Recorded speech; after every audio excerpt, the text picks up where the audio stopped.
मुख्यमंत्री आदिवासी को बना के और ये पूरे हिंदुस्तान और सबको ये बता रहे कि हम छत्तीसगढ़ में आदिवासी मुख्यमंत्री बनाए हैं। मुख्यमंत्री के आड़ पे और जो मोदी सरकार जो कर रही है आदिवासी को एक कीड़े मकोड़ों की तरह कुचल के नक्सल के नाम से हत्या करना और उनको मारना, ये कहाँ तक सच है?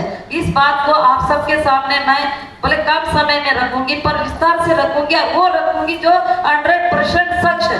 वो कोई झूठ नहीं होगा कि बस्तर में क्या हो रहा है, वहाँ माओवादी के साथ क्या हो रहा है, हमारे बच्चों के साथ क्या हो रहा है और हमारी महिलाओं के साथ क्या हो रहा है, वो कैसे खून की नदियां बह रही, कितनी गोला बारूद फेंकी जा रही है, कितने को रोज का मौत के ऊपर मौत, मौत के ऊपर मौत, इस तरह से चीजें होती जा रही है। उस पर ही मैं आप लोग के सामने बात रखने आई हूँ।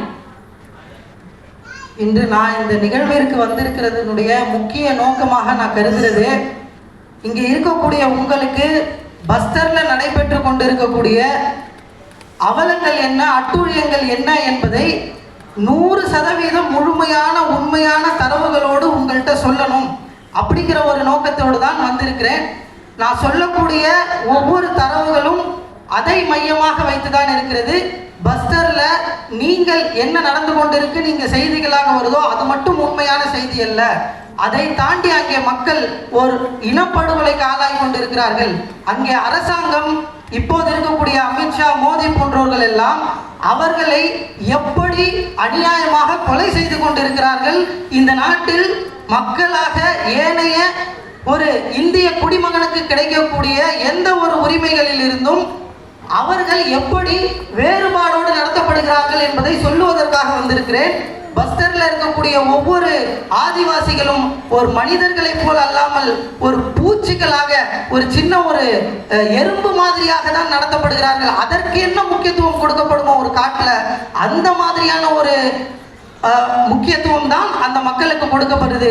அவர்கள் எப்படியெல்லாம் இன்னல்களுக்கு ஆளாகிறார்கள் என்பதனை உங்களுக்கு 100% கொண்டு வந்து சேர்ப்பதற்காக, அந்த விஷயங்களை சொல்லுவதற்காக நான் பஸ்தரின் முழு தகவலை சொல்வதற்காக வந்திருக்கிறேன். आप सभी साथियों को ऐसा लग रहा होगा कि ये इतनी बड़ी बातें कैसे कह रही है। और इससे पहले मैं भी एक टीचर थी, टीचर से मुझे माओवादी बनाया गया, माओवादी के समर्थक बना के मुझे जेल में डाल दिया। जेल से जाने से पहले इतनी मुझ पे क्रूरता के साथ जो अत्याचार किए, बलात्कार जैसे चीजों को मैंने सहा है, इतनी करंट शॉट दिया गया। उसके बाद वहाँ पर इतना मार पीट करके मुझे 4 जेलों में मतलब घुमाया गया, तिहाड़ जेल, कलकत्ता, जगदलपुर, रायपुर, और उसके बाद मैं जेल में भी मतलब पूरी तरह से उसके जेल जाने के बिना लड़ते रहे। बाहर में रहे तो शारीरिक कष्ट दिया गया, जेल के अंदर मानसिक कष्ट दिया, जिसमें हमारे हिमांशु सर सामने बैठे वो आपको सब बताएंगे। जेल से आने के बाद भी मुझ पे केमिकल उठेगा हुआ, क्यों हुआ? क्योंकि मैं बस्तर की लड़ने की एक आवाज पढ़ने की कोशिश की। आज भी हूँ, कल भी रहूंगी, आगे भी रहूँ। सरकार को ये लगता है कि सोनी सोरी को डर क्यों नहीं लगता? डर मुझे नहीं लगता, इसलिए डर नहीं लगता क्योंकि जेल में जाने के बाद जो चीज मैंने देखा है, जेल के अंदर भी कई ऐसे महिलाओं के उनको स्तनों को काट दिया गया, उसके निप्पल को काट दिया गया, करंट छोड़ दिया गया, उनके साथ बलात्कार किया गया, जेलों के अंदर में जाके बच्चे पैदा कर गए। इतना कुछ मैं जेल में जाके मैंने देखा है।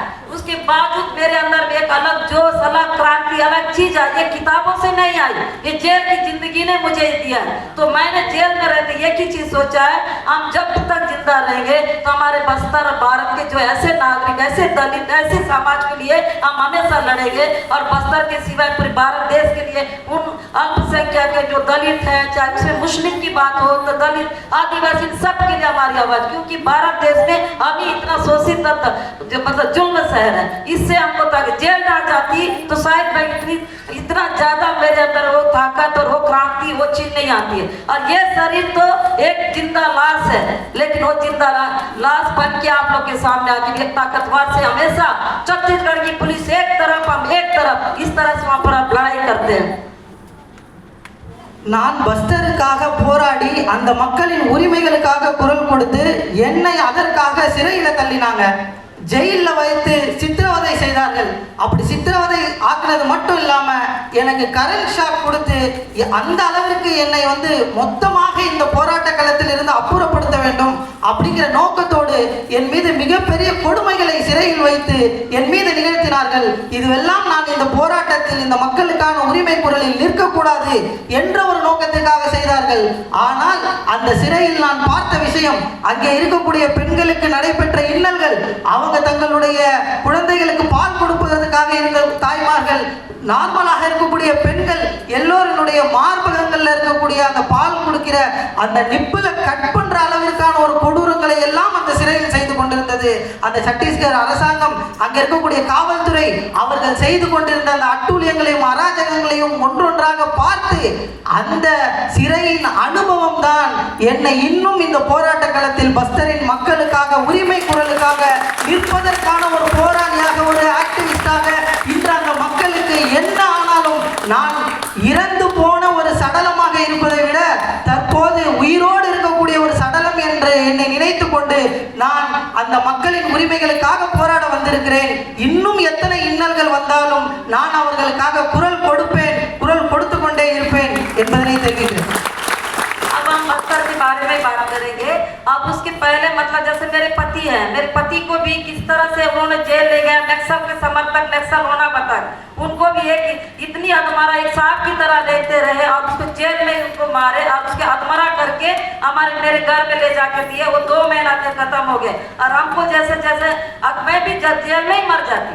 अब मेरे गुप्तांगों में इतने पत्थर डाल दिया गया था, अगर मैं चिट्ठी, छोटी सी चिट्ठी अब मैं हिमांशु सर को नहीं लिखती और वो चिट्ठी आप लोग तक नहीं पहुंचता, पूरे देश तक नहीं पहुंचता, उस तरह से पहुंचने की वजह से मैं वो चिट्ठी के कारण जब देश भर में KPR सुप्रीम कोर्ट का जो आदेश हुआ, जो कलकत्ता इलाज हुए, तो इसकी वजह से वहाँ मेरे पत्थर निकाले गए और वो चिट्ठी मैंने इसलिए लिखा था कि शायद मैं अब जिंदा नहीं रहूंगी, क्योंकि ये उस यांगों में इस तरह से पत्थर डालेंगे प्राइवेट पार्ट से में तो कैसे रहे, कुछ पत्थर निकल गए थे, कुछ अंदर हो गए थे, तो मैं नहीं बच पाती क्योंकि मैं चल भी नहीं पाती थी, इतनी हालत खराब कर दी थी पुलिस। और उसके बाद जो भी सुप्रीम कोर्ट से आदेश के बाद कलकत्ता ले गए, फिर मैं बच गई और आप लोग के सामने इस तरह ताकत बन उभर के मैं आई। நான் சிறையில் மிக கொடூரமான இன்னல்களுக்கு ஆளாகி அங்கே இருக்கும் பொழுது நான் ஹிமான்ஷு சார் அவர்களுக்கும் இன்னும் பொதுமக்களுக்கும் ஒரு கடிதத்தை எழுதியிருந்தேன். அந்த கடிதத்தின் வாயிலாக வெளியுலகில் தெரிய வந்து நான் தற்போது இங்கே வந்து நின்று கொண்டிருக்கிறேன். அந்த கடிதத்தை நான் எழுதியதன் வாயிலாக நான் உள்ளே நடந்த இன்னல்களை என்னால் நடக்கக்கூட முடியாத அளவிற்கு, தவழ்ந்து செல்லக்கூடிய அளவிற்காக என்னுடைய கால்களில் மிகப்பெரிய காயங்களை ஏற்படுத்தியிருந்தார்கள். இந்த இன்னல்களை எல்லாம் நான் தெரியப்படுத்தியதன் நோக்கமாக, அது கொல்கத்தாவிற்கு சென்றதன் காரணமாக, நீதிமன்றங்களுக்கு தெரிய வந்ததன் காரணமாக இன்று நான் வெளியே வந்து உங்கள் முன்னால் நின்று இதை பற்றி பேசிக் கொண்டிருக்கிறேன். अब आगे की बात है, आप उसमें दिखाएंगे, मैं वही सच बोलूँ, वही सच बताऊंगी जो चीजें बस्तर में हो रही है। अब जो 2024 और 25 में कैसे कागर युद्ध बना के कैसे हमारे आदिवासियों को खात्मा किया जा रहा है, पूरे देश में ये बातें बताई जा रही है। अब उसको उस सच को आप लोग के सामने दिखाते हुए मैं हर विश्लेषण बताऊंगी कि क्या हुआ था। பஸ்தர்ல நடைபெற்று கொண்டிருப்பது இதுதான் அப்படின்னு அங்கே இருந்து சொல்லிக் கொண்டிருக்கக்கூடிய அந்த விஷயங்கள் எல்லாம் உண்மை இல்லை. உண்மை என்ன என்பதை ஒன்றொன்றாக உங்களுக்கு தற்போது நான் சொல்லவிருக்கிறேன். அதை பார்த்த பிறகு அங்கே நடைபெற்று கொண்டிருப்பது என்ன என்பது உங்களுக்கு சரியாக புரிய வரும் என்று நம்புகிறேன்.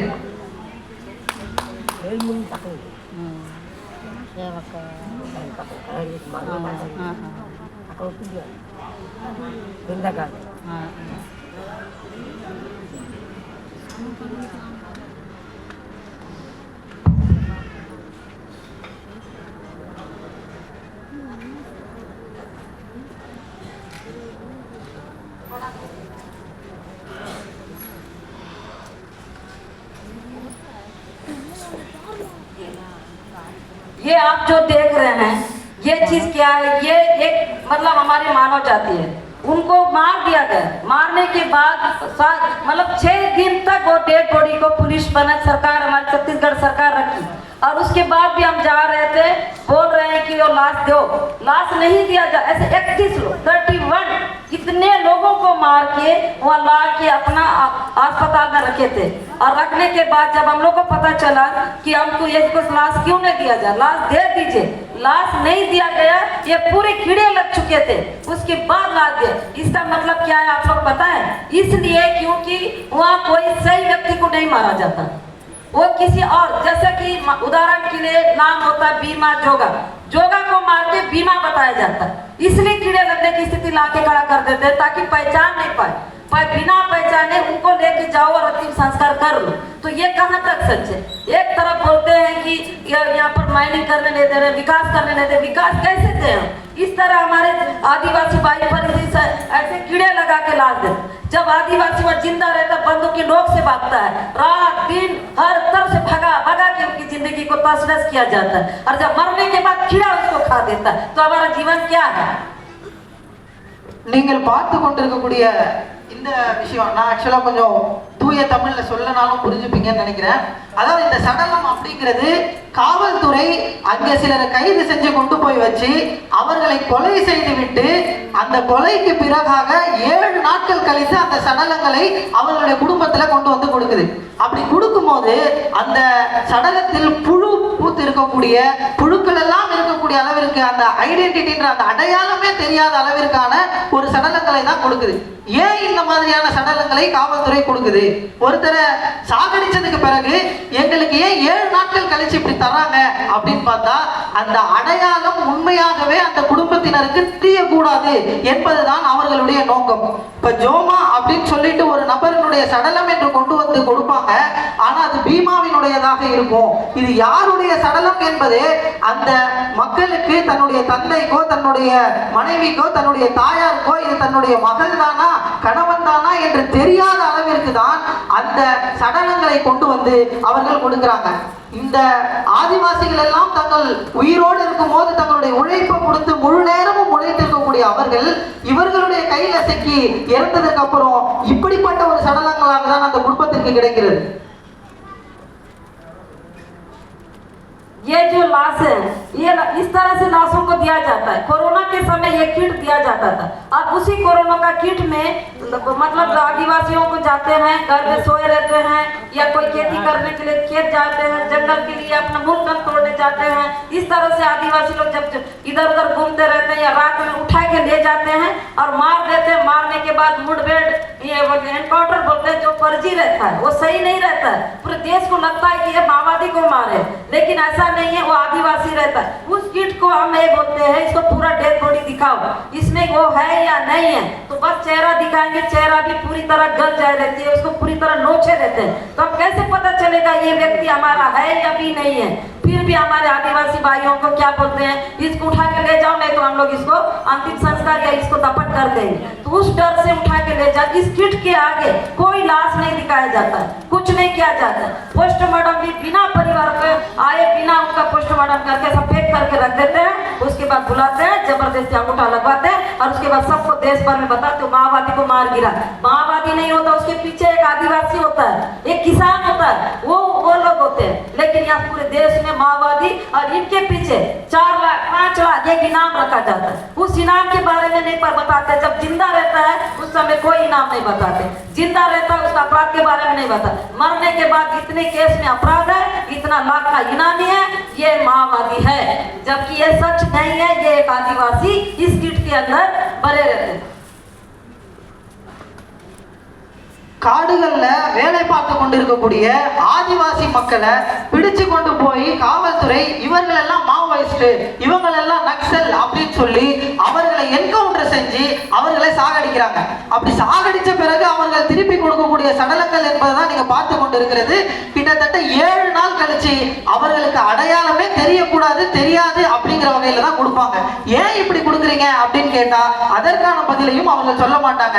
வெளி உலகிற்கெல்லாம் அங்கு கிடைக்கப்பட்ட சடலம்ங்கிறது ஒரு மாவோயிஸ்ட், ஒரு நக்சல் அப்படிங்கிற செய்தியாக தான் போகும். ஆனா உண்மையில் அந்த குடும்பத்திற்கும் அந்த ஆதிவாசி மக்களுக்கும் தான் தெரியும் அவன் ஒரு விவசாயி, அவன் ஒரு ஆதிவாசி, சாதாரண குடிமகன் அப்படிங்கிறது அங்க இருக்கக்கூடியவர்களுக்கு மட்டுமே தெரிஞ்ச ஒரு விஷயம். இது மட்டும் இல்ல, இறக்கக்கூடிய சாகடிக்கப்படக்கூடிய கொலை செய்யப்படக்கூடிய அந்த நபர்களுக்கு 5 லட்சம் ரூபாய் இனாமாக அரசு அறிவிக்கிறது அப்படிங்கிற அறிவிப்பையும் இவங்க கொடுக்குறாங்க.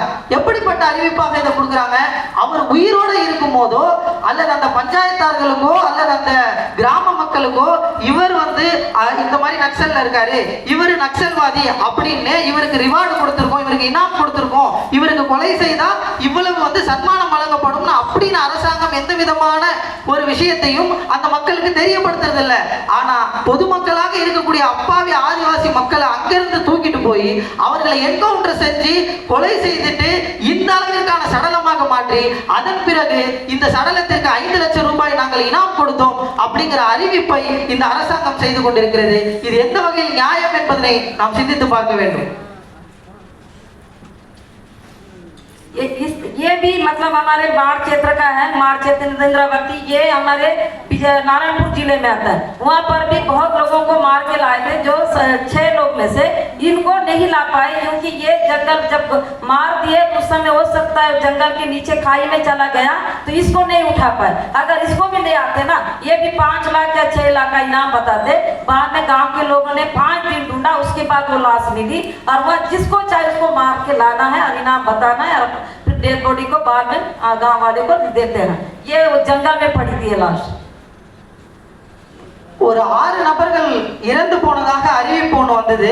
அந்த 6 பேர் கொலை செய்யப்பட்டவர்களுக்கு இனாம் என்றும் அறிவிப்பு செய்யப்பட்டாச்சு. இனாம் அப்படின்னா சன்மானம். இந்த சன்மானம் அப்படிங்கிறதையும் அரசாங்கம் சொல்லிடுச்சு. ஆனால் 5 நபர்களுடைய சடலங்களை மட்டும்தான் அவர்கள் கொண்டு வந்தாங்க. இந்த ஒரே ஒரு நபர்களுடைய சடலம் கிடைக்கல.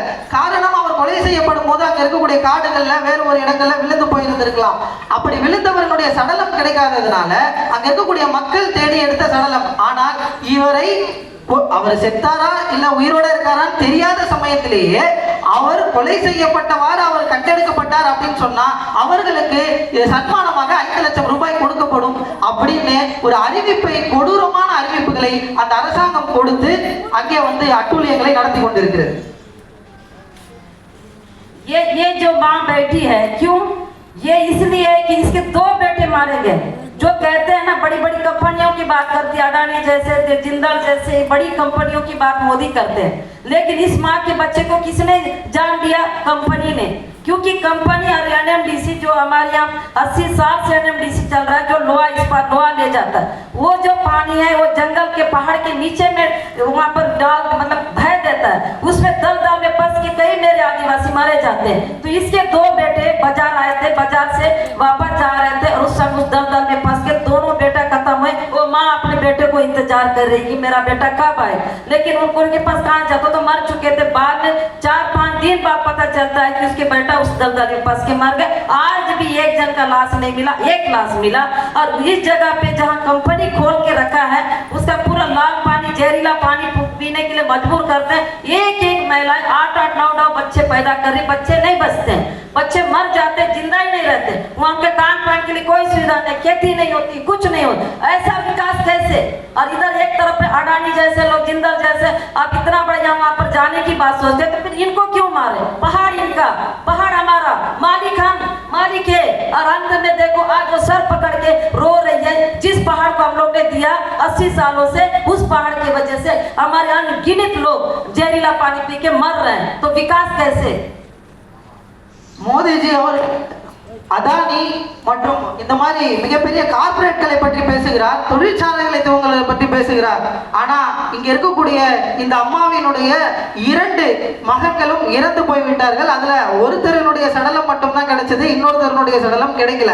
இவர்கள் எப்படி இருந்தாங்கன்னா, அங்க இருக்கக்கூடிய இந்த தொழிற்சாலையினுடைய கழிவுகளால அங்க மிக கொடூரமான நச்சுத்தன்மை மிக்க ஒரு தண்ணீராக அந்த இடம் மாறிவிட்டது. அந்த காட்டுக்குள்ள இருக்கக்கூடிய ஒரு பகுதியில அதை குடித்து அங்க இருந்த அந்த 2 பேரும் வந்து இறந்து போயிருக்கிறாங்க. ஆதிவாசிகளுடைய பூர்வ குடியாக அவங்க இருக்கக்கூடிய அவங்களுடைய காடை, அதாவது அவங்க சொல்லும் போது எங்களுடைய காடு, நாங்கள் பாதுகாத்த காடு, எங்களுடைய வளம், எங்களுடைய நிலம். ஆனால் இதை இப்படிப்பட்ட நபர்கள் எல்லாம் உள்ளே வந்து விஷமத்தன்மையோடு மாற்றி எங்களை இப்படிப்பட்ட ஒரு சூழலுக்கு தள்ளுகிறார்கள். அதனால் எங்களுடைய உயிர்கள் போகிறது, அப்பாவி பொதுமக்கள் இறக்குறாங்க, பல பேர் 8-9 குழந்தைகளை பெற்றுக்கிறாங்க. ஏன்னா பல குழந்தைகள் உயிர் பிழைக்கிறது இல்லை. அப்படிப்பட்ட சூழல்களை எல்லாம் உருவாக்கி கொண்டிருக்கிறார்கள். மோடி அதானியை பற்றி பேசுகிறாரா, எங்களை பற்றி பேசுகிறாரா? ये एक महिला है राजे हो यहाँ, ये वहाँ हमारी इंद्रावती नदी के घाट के उस पर रहती है, बुड़गा करके। ये महिला घर में खाना बना रही थी, बनाते हुए वो अपने घर में खाना बना, पुलिस चारों तरफ घेर ली। उधर से कहने लगी नक्सल आए हैं। नक्सल गांव में क्यों आएंगे? और नक्सल गांव में आए हो तो वहाँ थोड़ी इतना तो नहीं है कि उस जगह एक युद्ध भूमि, लेकिन नक्सल के नाम से पूरा गांव को घेर के पुलिस ने फायर किया। उस समय इस राजे वयाम के ऊपर गोली चली है, अभी वो जिंदा है, बचा लिए हैं। मतलब मैं आप लोग को बताना चाहती हूँ कि जो नक्सल के नाम से हम आदिवासी आदिवासी सर क्या किए, ये वो राजे हो या उस पर गोली चले, वो जिंदा है? जिंदा है। இந்த புகைப்படத்துல பார்க்கக்கூடிய அவங்க ஒரு வீட்டுல வந்து உணவு சமைத்து கொண்டிருந்த ஒரு ஆதிவாசி சாதாரண பெண். ஆனா இந்த பெண் கிட்ட அங்க இருக்கக்கூடிய காவல்துறை ராணுவத்தினர் வந்து இங்க நக்சல்கள் வந்தார்களா அப்படிங்கிற கேள்வி எழுப்புறாங்க. ஊருக்குள்ள வீட்டுக்குள்ள எதற்கு நக்சல் வர போறாங்க, ஆனால் அப்படி வரமாட்டாங்க, அவர்கள் தனியாக ஒரு இடத்துல இருப்பாங்க அப்படின்னாலும் நக்சல்கள் வந்தார்களாங்கிற கேள்வியை வைத்து இந்த இடத்தில் ஒரு துப்பாக்கி சூடு நடத்தப்பட்டது. அந்த துப்பாக்கி சூட்ல பாதிக்கப்பட்டவர்களாக குண்டடிப்பட்டவர்களாக தான் அவங்க இருக்காங்க. ஆனால் அவர் உயிர் பிழைத்திருந்தாலும் கூட இப்படிப்பட்ட கிராமங்களுக்குள்ளாராக வந்து அட்டூழியங்களை நடத்தி கொண்டிருப்பதும் நடந்தேறி கொண்டிருக்கிறது. ये जो बच्चे, आप लोगों को क्या लगता है देख के कि इसका ये बच्चे जब राजे ओयाम के ऊपर जब गोली चली है उस समय जो फोर्स ने जो रॉकेट लॉन्चर जो बम बारूद जो फेंके हैं उसमें वो गांव में फेंका हुआ था। हम लोग ने बोला कि भाई हम लोग इसकी जानकारी शासन प्रशासन को भी दिया, मीडिया कर्मी ने भी दिया कि उस जगह में रॉकेट लॉन्चर बम बारूद बेचा उसको फेंक दिया गया। वो चाहे नक्सल की बात करे चाहे पुलिस की बात, लेकिन पुलिस की दायित्व बनती है, सरकार की दायित्व बनती है उस जगह को सुरक्षित करना, उस जगह का पूरी छानबीन करना, उस जगह को साफ सुथरा करना, उस जगह को, क्योंकि वहाँ एक गाँव रहता है, गाँव के नागरिक रहते हैं, लेकिन नहीं किए। कुछ जिंदा रॉकेट लॉन्चरों को उठाया गया और कुछ हुई जमीन में दलदली में फंस के उसका मिट्टी से दब गया था। जब बच्चे देखो पता सुखा के आ रहे थे, आते आते एक बच्चे को चमकीला दिखा तो बच्चे ने खोदने के बाद उसको निकाला, पत्थर से फोड़े, 2 बच्चे इसमें मारे गए। 2 बच्चे इस तरह से होकर तुरंत विस्फोट में मर गए। जिसकी जिम्मेदार कौन है? हम नक्सल को ठहराएं कि सरकार को? किसको ठहराएं? आखिर सरकार को जब जानकारी दी, सरकार का दायित्व बनता ना, ये आदिवासी के बच्चे, इसलिए उसको फर्क नहीं पड़ता, मरने वाला तो बच्चा आदिवासी क्यों बचाना, पड़े रहना तो नहीं बचा, वो मर गए बच्चे। ऐसे कई बच्चे मारे जा रहे हैं। இந்த 2 குழந்தைகளும் வந்து அந்த இடத்துல ராக்கெட் லான்ச்சர் இந்த பாம் மாதிரியான விஷயங்களை எல்லாம் கொண்டு வந்து ஏரியாக்குள்ள வைக்கும் போது அங்கே ஒரு இடத்தில் கீழே இருந்துச்சு. ஆனா அந்த அரசு உண்மையாகவே அவங்களை காப்பாற்றணும், அவங்க என்ன சொல்றாங்கன்னா அது நக்சலினுடைய அவர்கள் வைத்திருக்கக்கூடிய எக்ஸ்ப்ளோசிவ்ஸ் அப்படின்னு சொல்றாங்க. ஆனால் உண்மையாகவே அப்படி அவர்களுக்கு அக்கறை இருந்தால் அவர்களை பாதுகாத்து அங்கிருந்து அதை அப்புறப்படுத்தி இருக்கணும். ஆனால் அவர்கள் அதை மெத்தன போக்கோடு இவர்கள் மேலையும் அவர்கள் மேலையும் பழி போட்டு கடைசியில் அந்த 2 குழந்தைகளும் அதனுடைய அந்த எக்ஸ்ப்ளோசிவ்ஸ்க்கு பலியாகக்கூடிய ஒரு சூழல் தான் ஏற்பட்டுச்சு. आप दिखाते जाइए, टाइम बहुत ज्यादा हो जाएगा, मैं थोड़ा जल्दी बोल देती हूँ। एक विकास की बात करते हैं, ये पहला जिला एनएमडीसी के नीचे वो पहाड़ में रहने वाले बच्चे, यहाँ शिक्षा होना चाहिए, स्वास्थ्य होना चाहिए, वो अस्पताल होना चाहिए, इन बच्चों की भविष्य अच्छा होना चाहिए। नहीं, वहाँ तो सिर्फ लोहा निकाला जा रहा है, पर इन बच्चों को असुरक्षित किया जा रहा है, शिक्षा नहीं दी गई। ये विकास नहीं है, विकास तब होगा ना ये बच्चे पढ़ेंगे, ना कि कुपोषित की तरह इस तरह खड़े रहने से इसका विकास नहीं होते। तो एनएमडीसी को इसके खिलाफ हम लड़ते हैं तो हमको माओवादी का नाम दिया जाता है। இங்க இருக்கக்கூடிய இந்த குழந்தைகளுக்கு அடிப்படை தேவையாக இருக்கக்கூடிய மருத்துவமோ உணவோ இது மாதிரியான எந்த ஒரு அடிப்படை கட்டமைப்பையோ இந்த அரசாங்கம் வழங்குறது இல்லை. ஆனால் அதெல்லாம் எங்களுக்கு வழங்கப்பட வேண்டும், அது எங்களுடைய உரிமை, எங்களுக்கு கிடைக்கப்பெற வேண்டிய அடிப்படை தேவைகள் எங்களுக்கு கிடைக்க வேண்டும் என்ற கேள்வி எழுப்பி அதற்கான போராட்டத்தை நடத்தும் போது அவர்கள் மீது, போராடுபவர்கள் மீது நக்சல் என்றும் மாவோயிஸ்ட் என்றும் முத்திரை குத்தப்படுகிறது. ये इस घर में ये बीजापुर जिला है और गंगालूर क्षेत्र में आता है। इसकी बेटियां सो रही थी घर में, पुलिस का फोर्स में गई, उसको उठा के बाहर ले गई। उसकी माँ और गांव के लोग ने बहुत रोका, नहीं रोके, वो लोग जबरदस्ती अपने फोर्स के दल पे ले गए, जंगल में उसका बलात्कार किया गया और उसको मार दिया गया। उसकी माँ बोल के देखी कि मेरी बेटी को थाना ले जाओ या आप लोग कोर्ट ले जाओ, लेकिन नहीं ले गए।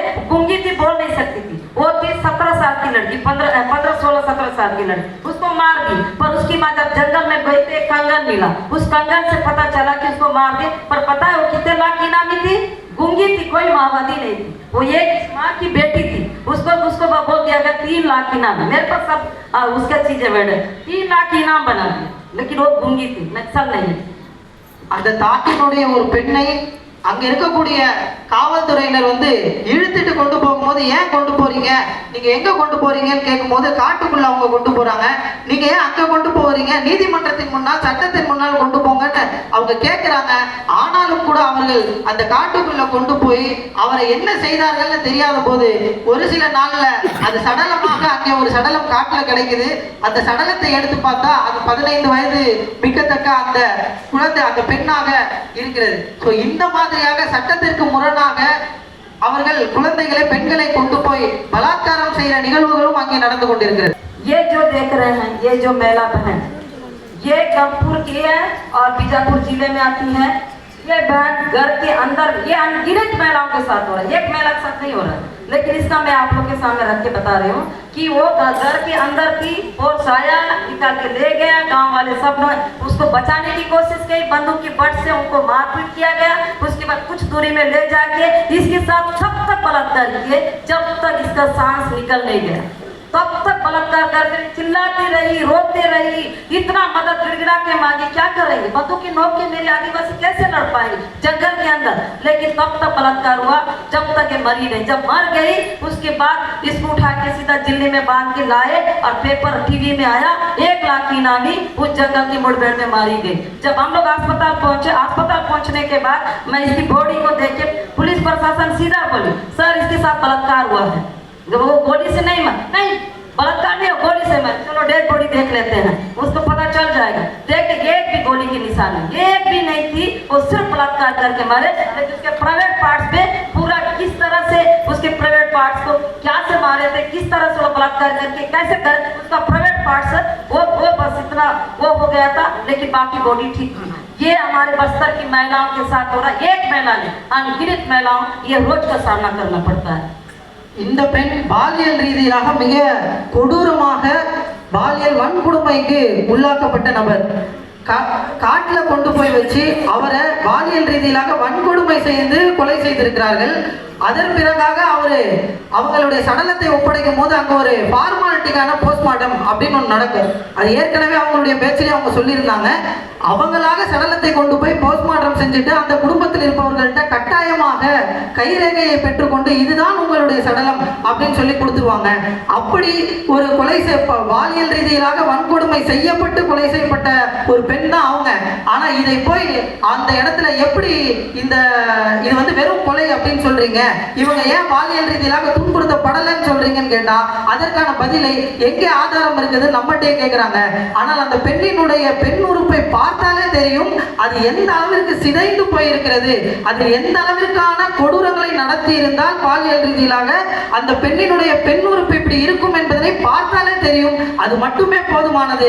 ஆனால் அந்த இடத்தில் நடைபெற்றுக் கொண்டிருக்கக்கூடிய போஸ்ட்மார்ட்டத்தில் கூட அதெல்லாம் வெளியே வருவதில்லை.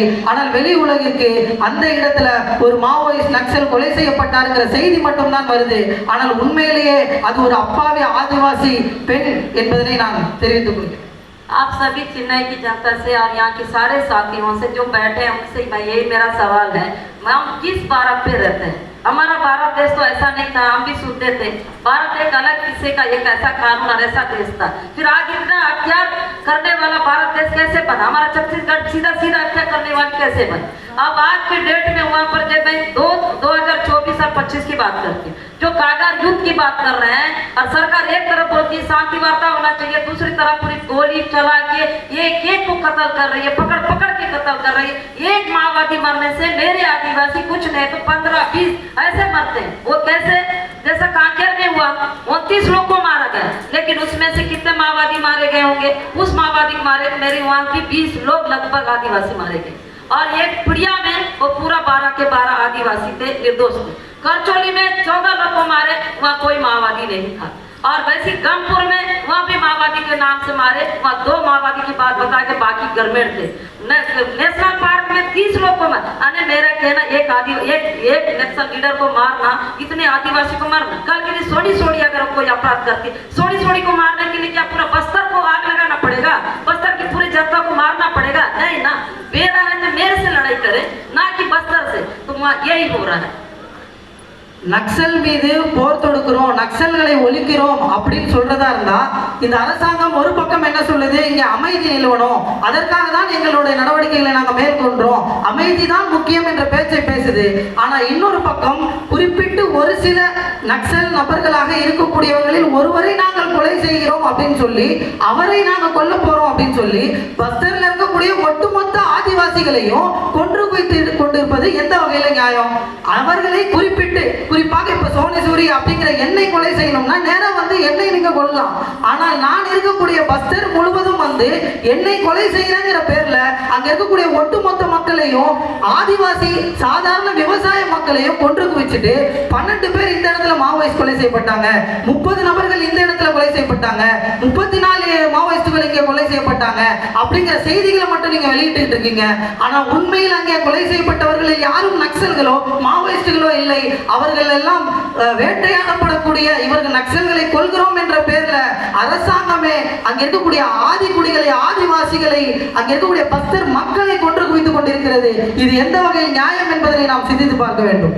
और जैसे अगर माओवादी की भी बात करें, माओवादी भी अगर बस्तर में है तो जो पकड़े गए माओवादी जैसे कार्तिक है, जैसे अभी जो रेणुका थी, और जैसे हमें बसवा राजू, मतलब ऐसे कई लीडर माओवादी भी मारे, बात सच है, लेकिन जो मारे हैं वो कहीं भी ये सच नहीं है कि उनको मुठभेड़ किया गया, नहीं, उनको पकड़ के ले जाके उसकी हत्या करे। और फिर हमारे देश में कानून ये जो संविधान के तहत की बात क्यों करते हैं, सब कानून क्यों है, कोर्ट क्यों, जेल क्यों, सब बंद कर देना चाहिए ना भारत सरकार को।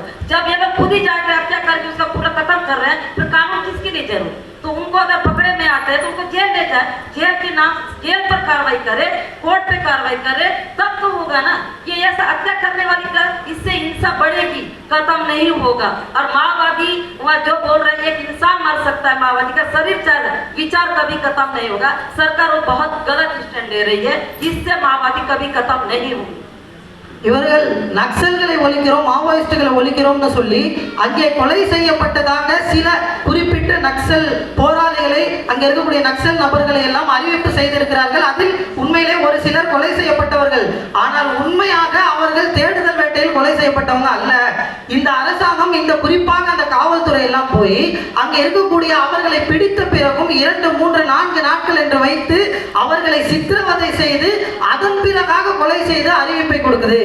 இதுவே இந்த இடத்தில் ஒரு சாதாரண குடிமகனாக இருந்தா, ஏனைய குடிமகனாக இருந்தா அவர்களை என்ன செய்யும்? இந்த நீதிமன்றத்தின் முன்னால் கொண்டு போய் நிறுத்தும், இங்க இருக்கக்கூடிய சட்டத்தின் முன்னால் நிறுத்தும். இந்த நாடு எல்லோருக்கும் ஒன்றானது, இங்க இருக்கக்கூடிய சட்டம், இங்க இருக்கக்கூடிய அரசமைப்பு, இங்க இருக்கக்கூடிய அடிப்படை உரிமை அது எல்லோருக்கும் சமமானது அப்படின்னு சொன்னா, அங்கே நீங்கள் அந்த நக்சல் குரூப்பை சார்ந்த நக்சல் போராளிகளாக, மாவோயிஸ்டுகளாக இருக்கக்கூடிய அவர்களை நீங்கள் பிடித்தாலும் கூட அந்த சட்டத்தின் முன்னால் கொண்டு போய் நிறுத்த வேண்டியதானே, அந்த நீதிமன்றத்தின் முன்னால் கொண்டு போய் நிறுத்த வேண்டியதானே. ஆனால் அதையெல்லாம் செய்யாமல் நீங்கள் சட்டத்தை கையில் எடுத்து அவர்களை படுகொலை செய்கிறீர்கள். அவர்களை நீதிமன்றத்திற்கு முன்னால் நிறுத்த வேண்டும் என்ற நோக்கம் உங்களிடத்தில் இல்லை, அவர்களை கொலை செய்ய வேண்டும் என்பது மட்டும்தான் உங்களுடைய நோக்கமாக இருக்கிறது. இது நக்சல்களையோ நீங்கள் சொல்ற மாவோயிஸ்டுகளையோ ஒருபோதும் அழிக்காது, அது இன்னும் அதிகரிக்க தான் செய்யும். அதற்கான வழிவகைகளை தான் நீங்கள் ஏற்படுத்திக் கொண்டிருக்கிறீர்கள் என்பதை தெரியப்படுத்துகிறேன். और एक बात और कि आप सबको लगता है, पूरे देश को लग रहा है, जो इस तरह भारत सरकार, अमित शाह, मोदी और हमारे छत्तीसगढ़ के जो सीएम, जो भाजपा, मतलब मैं किसी पार्टी की बात करके बहिष्कार नहीं कर रहे, लेकिन जो व्यक्ति पार्टी में रह के गलत अपना रीति निकालता, इस तरह लड़ेगा तब तो बोलेंगे। इसलिए क्यों इतनी मानवता करते हैं, क्यों करना? और लड़ाई किसके लिए? आप लोग सबको ही लगता है ना माओवादी की लड़ाई, नहीं, माओवादी की लड़ाई नहीं है, ये आदिवासी की लड़ाई है। आदिवासी की लड़ाई क्यों है? क्योंकि उस पहाड़ों में, उस जंगलों में कौन रहता है? आदिवासी रहता है। वो जंगलों को खाली कैसे करेगा? खाली नहीं कर पा रही है ना सरकार, इसलिए माओवादी के नाम से मार रहे। क्योंकि हमको भी एक एक्ट दिया गया है, ग्राम सभा पेशा कानून के अंतर्गत में आएगा, जिंदगी में सरकार हमारा जमीन कभी ले ही नहीं सकती, उससे चुनौती दे भी नहीं पा रही है। इसलिए हमको मौत के घाट उतार के उन पहाड़ों को लेके, उन जंगलों को लेके, उन माइनिंगों को लेके बड़े बड़े पूंजीपति लोगों के लिए ही ये कर रहे, उनकी दलाली कर रही है। पूंजीपति लोगों को दलाली करने के वजह हम आदिवासी हमारे लोगों को छीन के, पहाड़ों को छीन के उनको देने की कोशिश कर रहे। लेकिन जब तक हमारे आदिवासी जिंदा रहेंगे, ये आदिवासी अपने लिए नहीं लड़ रहे, पूरे देश के लिए लड़ रहे। आदिवासी जिंदा है तो जंगल, पहाड़, ये सब जिंदा। अगर आदिवासी नहीं है तो जंगल नहीं, उस दिन इस देश का विनाश कर देखोगे, क्यों कोई पर्यावरण ही नहीं रहेगा। क्योंकि दोनों रिश्ता आदिवासी और पर्यावरण का एक है। अब एक दूसरे का एक रिश्ता है, ये रिश्ता पहाड़ है तो आदिवासी, आदिवासी है तो पहाड़। इस तरह के रिश्ते हैं। जिस दिन आदिवासी मरेंगे जंगल नहीं रहेगा, जंगल नहीं रहेगा तो आदिवासी नहीं रहेगा। उस दिन देश का विनाशकार आप सबको देखने को मिलेगा कि कैसा देश विनाश होता है।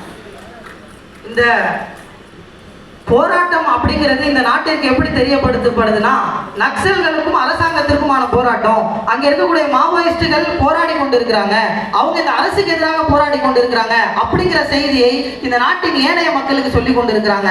ஆனா அது உண்மை இல்லை. உண்மையிலேயே இந்த சண்டைங்கிறது நக்சல்களுக்கும் அரசாங்கத்திற்குமானது அல்ல, ஆதிவாசிகளுக்கும் அரசாங்கத்துக்குமானது.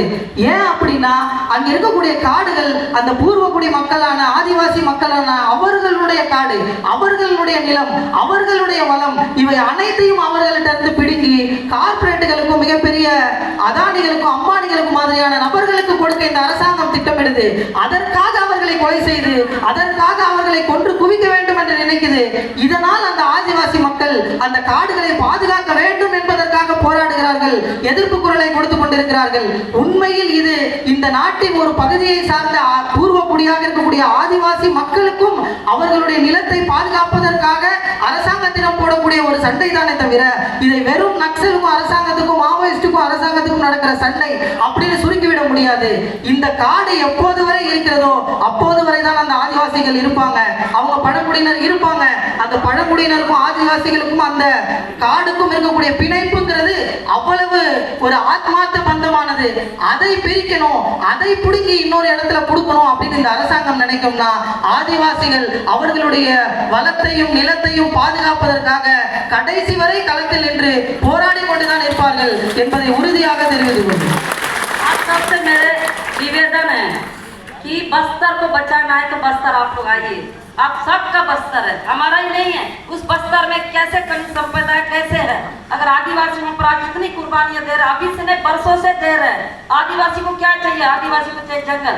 नक्सल के नाम से नक्सल की बात करके आदिवासी को खत्म कर रहे हैं। ये युद्ध को रोकने के लिए हम सबको एक होनी पड़ेगी और आप सबका कर्तव्य, आप सबका ये मतलब ये कर्तव्यता है कि आगे आप लोग आइए, हम आपके साथ हैं, आप हमारे साथ रहिए। क्योंकि अगर कई देश विदेश में लड़ाई होती है, जमा होती है तो वहाँ पर एक फोकस होकर वो ध्यान दिया जाता है। लेकिन ये बस्तर भारत के अंदर बस्तर जल रहा है, बस्तर बारूदों का ढेर हो चुका है, खून की नदी बह रहा है। वहाँ पर क्यों नहीं आना चाहिए? आप लोगों को सबको आने की चाहिए। वहाँ रोका जा रहा है, वहाँ पर भारत सरकार जाने नहीं देती है, छत्तीसगढ़ सरकार जाने नहीं, उन सबको चुनौती करके बस्तर बचेगा तो भारत बचेगा। भारत को बचाना है तो बस्तर को बचाना है। क्योंकि ये दोनों चीजें इसलिए जरूरी है जब, क्योंकि अगर ये नहीं करे तो एक दिन पूरा हम लोग को पूरी मौत की गांठ उतार के सबको अड़ाएंगे। उस दिन बहुत ज्यादा वो होगा तो आप लोग भी आने वाले पीढ़ी को क्या जवाब दोगे? हम पर्यावरण को बचा नहीं पाए, पर्यावरण ही हमारे को जिंदा रखता है और आप सबको बस्तर आने की जरूरत है। हम स्वागत करते हैं बस्तर के लिए और हर दर्द हर चीज से लड़ रहे हैं और हम लड़ेंगे जब तक रहेंगे, लड़ेंगे। और आज मैं यहाँ आई हूँ, पुलिस को पता चल चुका है, पुलिस मेरे घर कल या परसों आके मुझे बोले, खैर उससे फर्क नहीं पड़ता क्योंकि हमारी लड़ाई पूरी हिंदुस्तान से, बस्तर से है और सबसे लोग से। हम उससे पीछे कभी नहीं हटे। जेल अगर 10 बार बैठे 10 बार जाएंगे, 10 बार मौत देंगे, जब तक जिंदा रहेंगे हम लड़ेंगे। लेकिन आप सबसे मेरा निवेदन है, आप सब बस्तर आइए, बस्तर बचेगा तो भारत, भारत बचेगा तो बस्तर। நான் உங்க எல்லாருக்கும் ஒரு அழைப்பை இப்ப கொடுக்கிறேன். நீங்க எல்லோரும் பஸ்தருக்கு வர வேண்டும், பஸ்தரை பற்றி பேச வேண்டும் அப்படிங்கிறது தான். இந்த நாட்டின் ஒரு பகுதியாக அந்த இடம் இருக்கிறது. அது ரத்த காடாக ரத்த ஆறாக ஓடிக்கொண்டிருக்கக்கூடிய இந்த நாட்டின் சக சகோதரன் அங்கே கொன்று குவிக்கப்பட்டு கொண்டிருக்கும் போது அதை பற்றி பேசுவதற்கு இங்க யாருமே இருக்க மாட்டாங்களா அப்படிங்கிற ஒரு எண்ணம் வரும். நீங்கள் எல்லோரும் பஸ்தரை பற்றி பேச வேண்டும், நீங்கள் பஸ்தரை பற்றி பேச வேண்டும், நாங்கள் உங்களை பற்றி பேசுவோம். நாம் எல்லோரும் சேர்ந்துதான் இந்த நாட்டை காப்பாற்ற வேண்டும். வருங்கால எதிர்காலம் அப்படிங்கிறது அப்போதுதான் நம்மளுடைய அடுத்த தலைமுறைக்கு ஒரு பாதுகாப்பான ஒரு நாட்டை நாம் கொடுத்து விட்டு போக முடியும். எனவே இந்த பஸ்தரை பற்றி நீங்கள் பேச வேண்டும். நான் இந்த கூட்டத்திற்கு வருகிறேன் என்று சொன்ன போதும் கூட 2 நாளைக்கு முன்னாடி அங்க காவல்துறை வந்து என்னிடம் பேசினார்கள். ஆனால் அதனால் எனக்கு எந்த கவலையும் கிடையாது. ஏனென்றால் பஸ்தர் பாதுகாக்கப்பட வேண்டும். பஸ்தர் பாதுகாக்கப்பட்டால் தான் நாடும் பாதுகாக்கப்படும். நாடு பாதுகாக்கப்பட வேண்டும் என்றால் நீங்கள் எல்லோரும் பஸ்தரை பற்றி பேச வேண்டும், பஸ்தருக்கு வர வேண்டும், பஸ்தருக்காக குரல் கொடுக்க வேண்டும். நன்றி.